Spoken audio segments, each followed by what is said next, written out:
Why am I nervous to be filming in a new spot? Hello everyone and welcome back to my channel, or welcome to my channel if you are new here. Hi, my name is Liz. Today we are going to be doing my July wrap up. So for the month of July, I'm really excited to be talking about some of these books because I had a few 5-star reads and I'm so excited to talk about them. I read 10 books. Well, I read 11, but I DNF'd one. So 10 complete books, which I will get into in just a minute. But first of all, let's just take a moment. The new reading corner.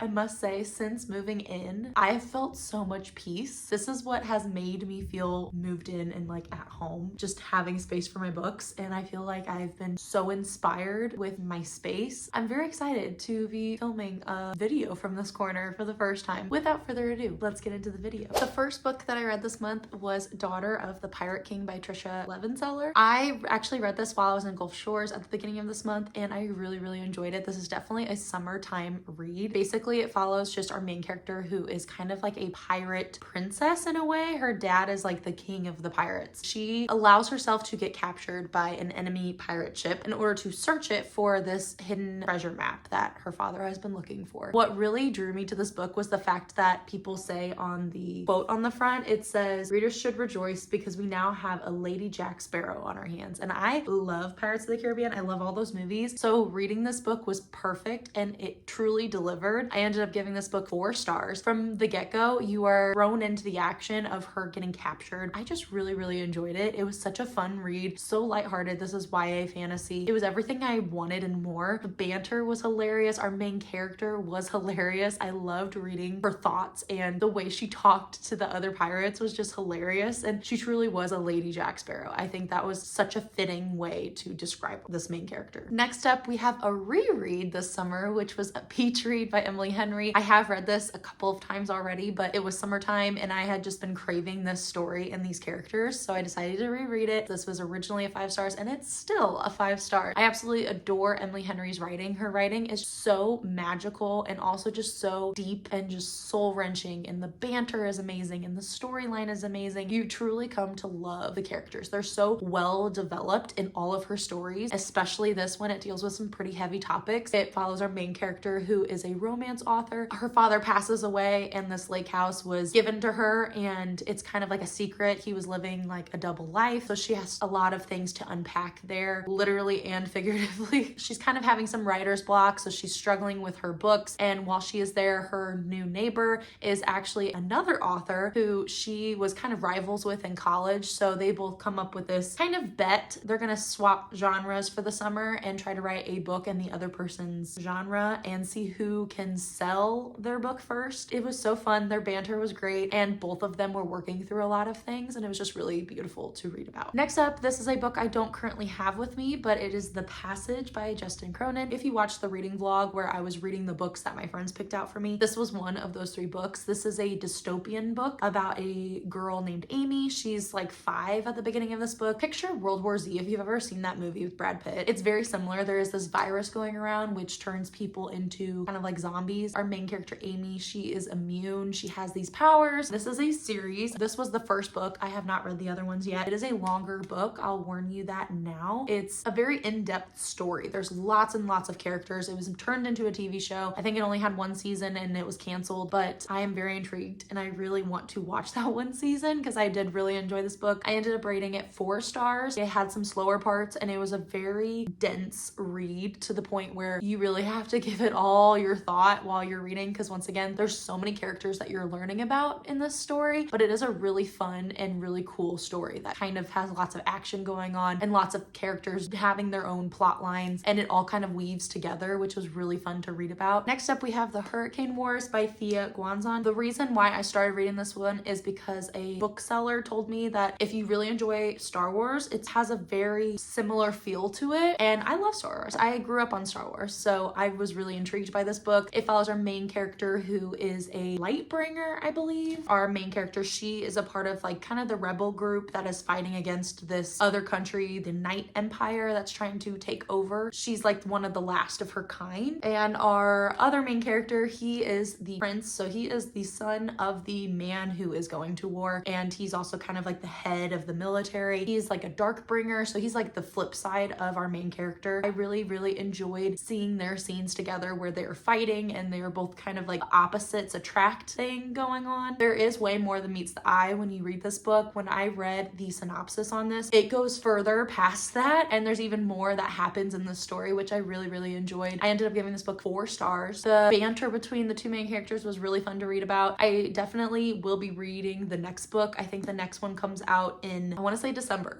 I think it's December. Next up, we have my first 5-star read of this month, and that is Happy Place by Emily Henry. Yes, this is my first time reading Happy Place. I know this came out like last summer, and I'm just now reading this, and I love Emily Henry. The reason why is actually really stupid. I waited this long because I was waiting for the paperback, because all my other books by Emily Henry are paperback, and I didn't want to buy it if it was hardcover, and I'm so glad I finally read this story. I definitely can see why so many people have raved about this story. It was so good, so emotional. It definitely felt like a different type of Emily Henry book compared to the other ones I've read by her, just because it deals with a lot more friendship and like found family rather than the romance element that's mainly in her books. This one was really fun because it was kind of a then and now timeline, which I really enjoyed. Our two main characters are exes. They were actually engaged, but they broke off their engagement and have drifted apart. However, every year their friend group goes to this beach house in Maine and they stay there for a week, and they didn't want to ruin the trip, so they go on this week-long trip without telling their friends that they split. You can definitely tell that feelings are still there between the two, and you're just going along with them and also their friends, and how even whenever you're so close with certain people, you can drift apart and you have different interests, different life stages, and how tricky that can be to navigate. I just thought this story was very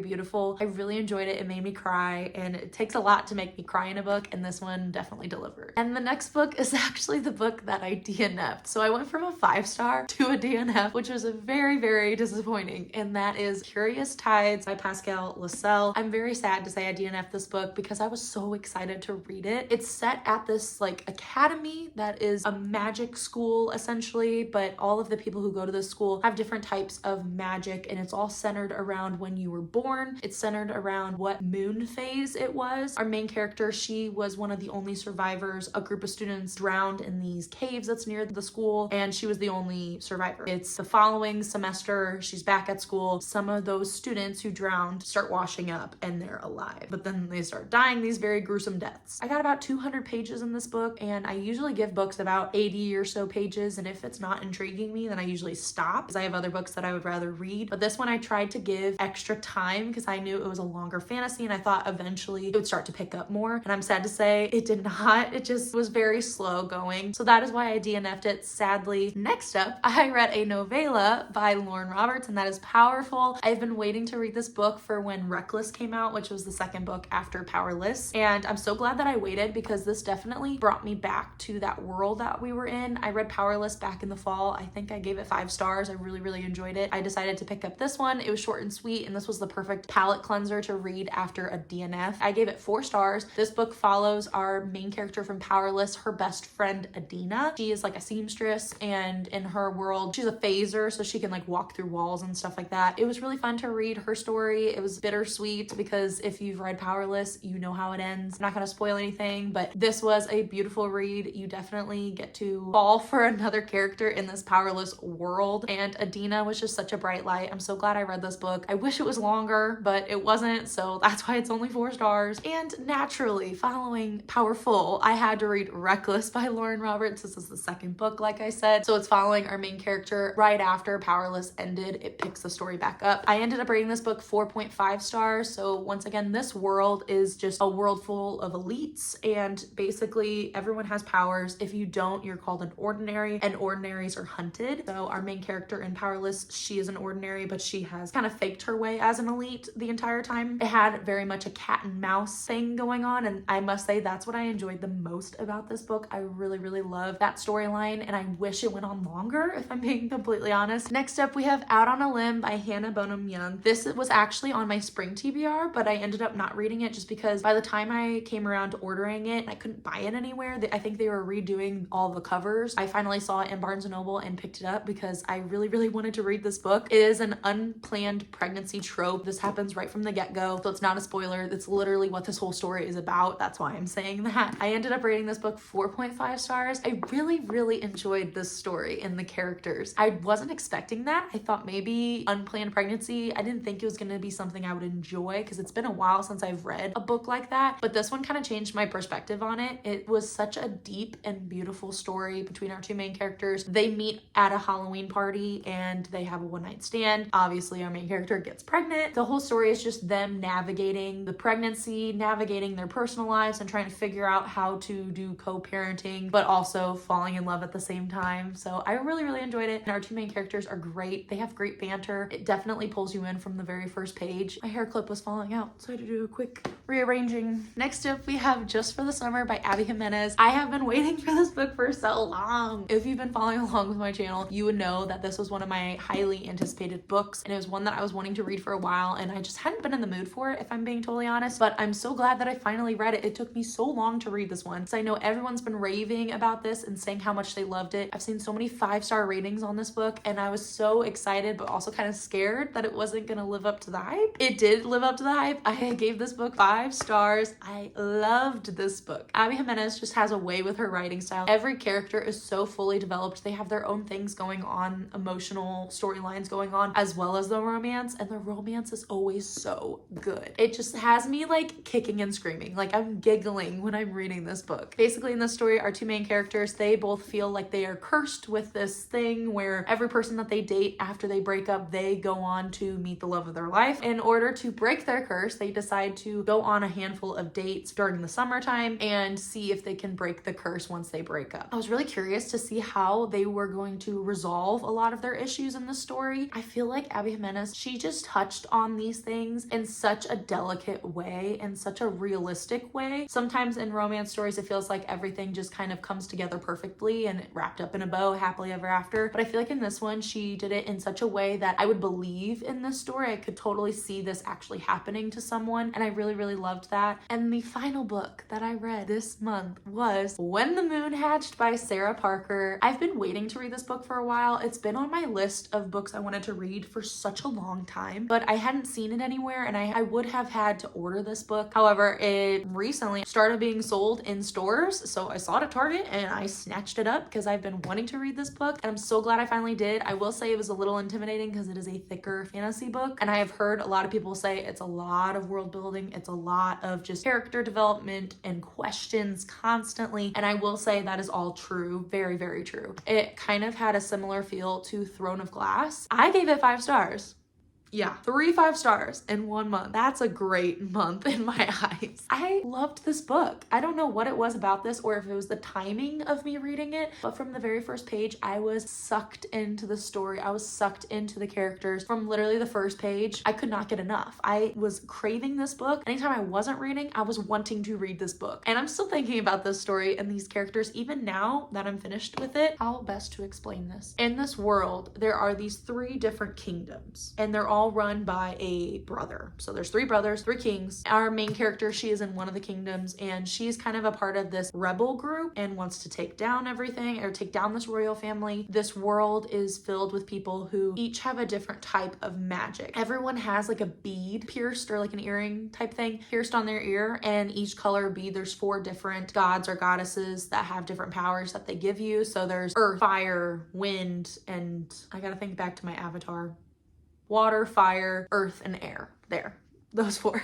Our main character, she is pretending to be powerless. She's pretending like she has no powers. However, she does have powers. There are dragons in this book, so if you enjoyed Fourth Wing. Oof. Let me adjust. Gotta be able to see all the book titles. we're gonna put it up here. Got this nice handy dandy shelf right here. Perfect placement. And that is it for today's video. I hope you guys enjoyed. Hopefully this gave you some good book recommendations or ideas for books to read sometime soon. A lot of these were on my summer TBR and they honestly truly did give me summer vibes while I was reading them. So highly recommend these if you're looking for a good book to read this summer, even though it's sort of coming to an end if you're about to go to school. Thank you guys so much for watching and I will see you in my next video. Happy reading. Bye.